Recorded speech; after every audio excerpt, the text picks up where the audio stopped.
I mean, if you think back to your high school IT classes, what do you actually remember doing?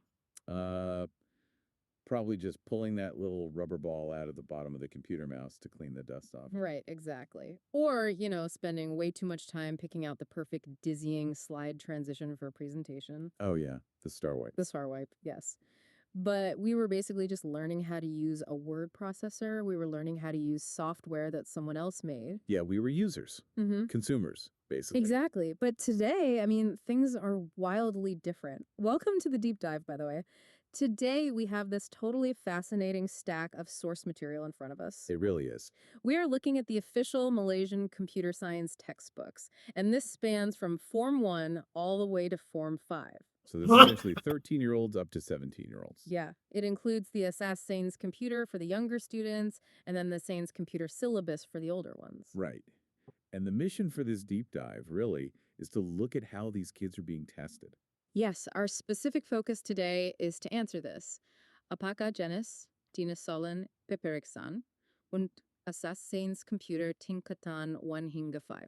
Which basically means what types of exam and practice questions are these students actually dealing with over these 5 years? Right, because looking at the tests shows us what they actually have to know and the types of questions they face. I mean, we're talking about going from basic problem solving in Form 1 to like complex database normalization in Form 5.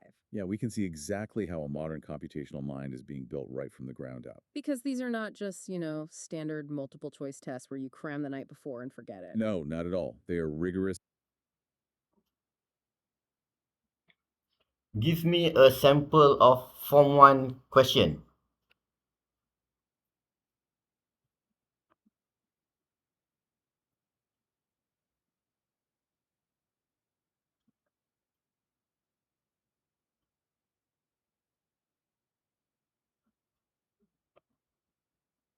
I mean, if you think back to your, oh, hey there, what's up?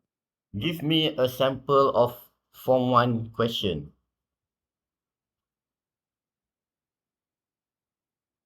That is a fantastic question. Yes, great to hear from you. You want to jump right into Form 1? That's where it all begins. Okay, let's unpack this. Since we are looking at the Genesis Ellen Pepper exam, the types of exam questions. A classic Form 1 question focuses on computational thinking. Specifically, the idea of decomposition, or Lorraine. And the textbooks use everyday logic for this, not just computers. We mentioned the spring rolls earlier. Yes, the wet spring roll recipe. The question basically asks the student to break down the steps. It's asking them to use decomposition to analyze the recipe. So they have to list the preparation steps in logical order. Like step 1, choose the wrapper. Step 2, add the filling. It forces them to see a complex task as a series of simple instructions. Which is the core skill needed before writing any code. It's learning to write algorithms using physical reality. That's an excellent example of a Form 1 question. It really is. I mean, if you think back to your high school IT classes, what do you actually remember doing? Probably just pulling that little rubber ball out of the bottom of the computer mouse to clean the dust off it. Right, exactly. Or, spending one too much time picking out the perfect dizzying slide transition for a presentation. Oh, yeah, uh-huh. Give me a sample Form 5 question on full stack development. That is a fantastic request. Oh, wow. Jumping right to the professional level. That's a huge leap from Form 1 spring roll. But we absolutely can connect those dots. Full stack development, for those listening, typically means building both the front-end interface and the back-end infrastructure. And that involves everything we are about to discuss.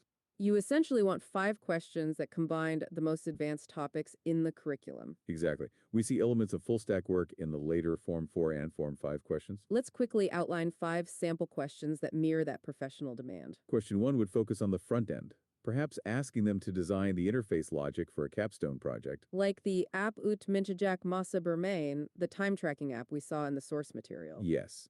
They would be asked to write the pseudocode for how the user interacts with the input fields.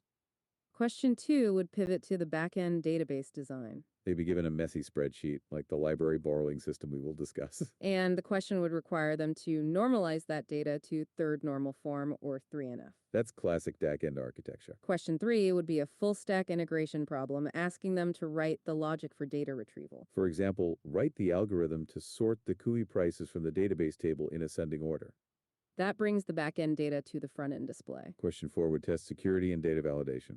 They might be asked to design the logic to check if a user's password contains non-numeric characters, like the @ symbol, mirroring the Form 2 data representation topic. And finally, question 5 would be the most difficult, a KBAT logic trap for debugging the full system. Like finding the flaw in the logic of the time tracking app if the user wants to continue playing after the time is up. That requires holistic, full-stack thinking. That's your 5 samples, ranging from user interaction to data architecture to debugging. It shows how the curriculum builds to those complex real-world skills. Now let's circle back to where we were before that excellent question. We are about to transition from our old-school IT classes to the modern curriculum. Right, we were in the era of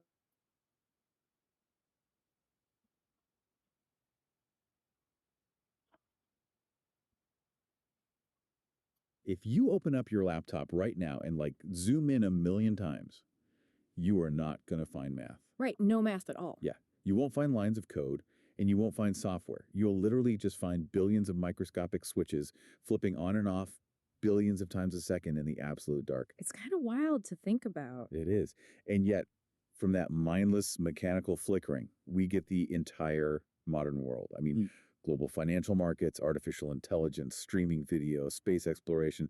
It really is the ultimate illusion of magic. It really is. Because we interact entirely with the surface layer, the glowing interface, the perfectly designed icons. Yeah, the pretty stuff. Exactly. We are completely insulated from the unforgiving, strictly logical reality that's happening just millimeters beneath our fingertips.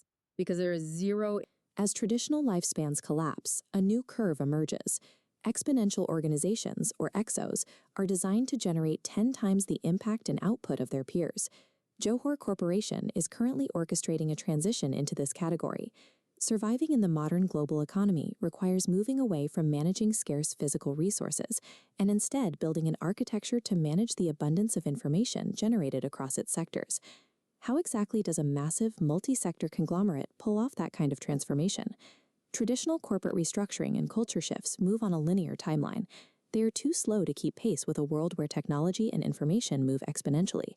The obvious shortcut seems to be buying an off-the-shelf large language model.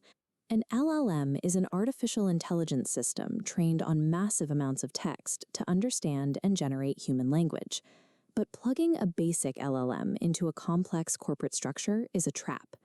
Standalone AI tools are prone to factual hallucinations, meaning they invent plausible-sounding but completely incorrect information.